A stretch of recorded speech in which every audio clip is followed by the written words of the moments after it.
예, 추석 연휴를 이제 시작이 됐죠. 추석은 화요일입니다.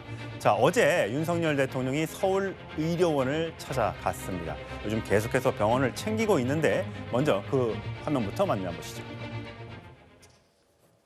저는 뭐 이렇게 왔으니까 우리 이제 저 사회수석하고 정책실장은 우리 원장님이 이제 무시로 통화할 수 있는 사이가 돼야 됩니다. 직통으로 바로 얘기할 수 있게 그렇게 해놓을 거니까 그러려고 대통령이 다니는 거 아니겠습니까? 개혁에는 늘 저항이 따르고 실제 지금 곳곳에서 반개혁 저항이 계속되고 있습니다. 공동의 이익을 지키기 위해 카르텔들이 서로 손을 잡고 개혁에 나서는 길을 가로막기도 합니다.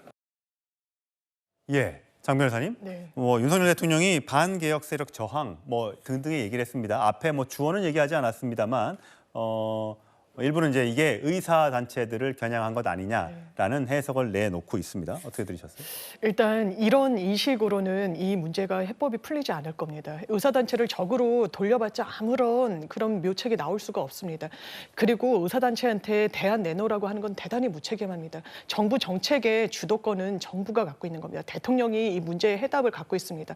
이 정책의 수혜 대상이 되는 것이 그 정책에 미치는 것이 의사단체이고 국민들인 것뿐입니다. 그렇다면 이걸 어떻게 타개할지 지금 2025년도 의대 입시는 수시 전형 이미 시작이 되고 있습니다. 그런데 의사단체들 어떻게 하고 있습니까? 원점으로 돌려야 된다고 합니다. 그러면서 논의 테이블에도 들어오고 있지 않죠. 그러면 어떻게든 일단 국민 여론을 정부 편으로 만들어야 됩니다. 의사에 대해서 비토 목소리 국민들 사이에서도 많습니다. 그렇지만 대통령도 대단히 잘못하고 있다는 목소리 또한 높습니다. 그렇다면 의사단체의 요구 일부 수용할 수 있는 건 인사권자라서 박민수 차관의 경질이나 아니면 보건복지부 장관의 경질, 대통령의 유감 표명 등으로 첫 발짝을 떼야 되는 게 아닌가. 이렇게 개혁에 어떤 저항하는 준동하는 세력이라는 그런 인식으로는 적절한 대안이 나올 수가 없고 이미 실기했고 이미 국민들이 돌아가시고 있습니다. 예, 서적 변호사님 걱정되는 게요. 물론 빅5 병원은 아닙니다만 분당 서울대병원이 사전 동의 없이 내원하는 뇌졸중 환자를 못 받겠다라고 얘기했습니다. 물론 모든 응급 환자가 아니라 사전 동의 없이 오는 환자에 대한 얘기인데 아니 뇌졸중이 사전 동의 없이 오지 갑자기 뇌가 막혀서 뇌가 출혈이 생겨서 오는 게 뇌졸중인데 이런 환자들을 큰 병원에서 못 받는다고 하면 얼마나 일반 국민들은 불안하겠습니까? 이게 제가 그 홈페이지에 들어가 봤더니 내가 이제 어느 병이 생겼을 때 어디 이렇게 눌러가지고 이 병원은 이게 안 되네? 저 병원은 저게 안 되네? 그럼 나는 갑자기 아프면 이 병원을 가달라고 해야겠네? 이거를 우리가 지금 국민들이 챙겨야 한다는 이 현실이 굉장히 지금 비판 여론에 직면할 수밖에 없거든요. 뭐 저도 이제 이거 심각하게 생각합니다. 아마 근데 이제 병원이 생긴 이래 최초의 그 조치다 이렇게 설명하거든요. 예. 근데 지금 뭐 응급실 뺑뺑이 사고나 또는 이제 그 분만 산부인과가 없어서 차 안에서 분만한다든지 예. 이런 데 안타까운 게 있는데요. 이거 옛날에도 찾아보면 이런 기사가 많이 있었어요. 이번에 의료개혁 안 하면요. 이번에 이거 10년, 20년 계속 이렇게 됩니다. 지금 이대로 개혁 안 하고 백지화되면 어차피 맹장 수술할 외과에서 구하기 힘들 겁니다. 지방에 어차피 의사 없어요. 그대로 두면 저는 없다 봅니다. 지금 이게 진짜 힘들고 고통스럽고 하더라도 어떻게든 이게 개혁을 해야 되고요. 저는 제가 제안하는 거는요. 우리 의사는 사자가 서승사자입니다. 변호사하고 틀려요. 의사는요. 일단 제가 제안하는 거는 환자를 버리면 의사는 아니라 봐요. 히포크라테스 선생은 노잖아요. 일단은 환자 곁으로 복귀하십시오.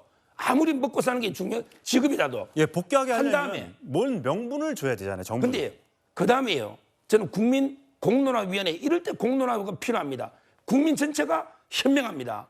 우리 공론화위원회나 한 300명 이렇게 대표를 구성해서 철저하게 양쪽이 토론해서 거기에 적정 숫자가 나오지 않겠습니까? 거기 국민을 믿고 국민이 숫자를 합리적으로 정할 거예요.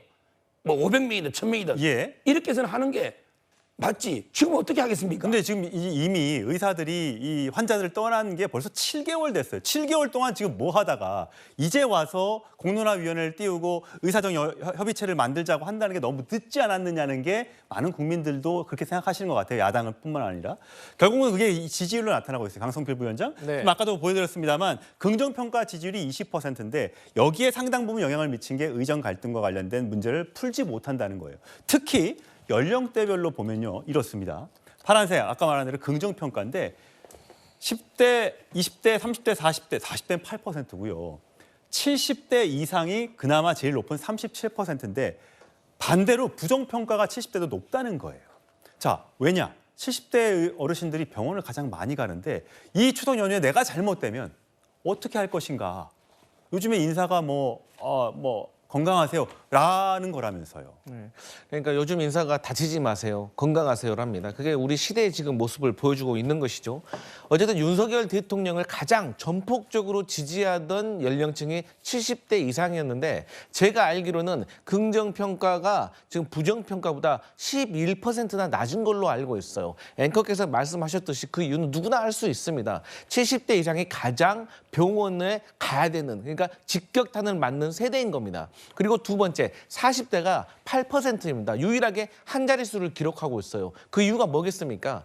30대나 40대 이 국민들은 어린아이를 키우고 있는 신혼 부부일 가능성이 매우 높은 거죠. 그러니까 우리 사회에서 70대 이상의 노령층과 그다음에 어린아이를 키우고 있는 젊은 부부들이 병원 문제에 대해서 가장 예민하다는 거예요. 그렇기 때문에 대통령의 지금 직무수행 평가가 저렇게 바닥을 치고 있는데 이것은 어쨌든 대통령께서 저는 인식을 좀 달리 하셔야 된다. 물론 과거에도 응급실 뺑뺑이가 없었겠습니까? 하지만 저희 민주당 김윤 의원이 조사를 해보니까 2월 달부터 7월 달까지 작년과 비교를 해보니까 전체 응급 환자는 줄었습니다. 왜? 응급실에 갈 수가 없으니까요. 하지만 응급실에서 중증 환자가 사망한 것은 77명에서 78.6명으로 1.6명이 늘었다는 거예요. 그래서 여기에 대해서는 정부가 심각하게 받아들여야 됩니다. 예, 여론조사 지지율로 본 의정 갈등 대통령실은 심각하게 고려해야 한다라는 게 강성필 부위원장의 언급이었습니다.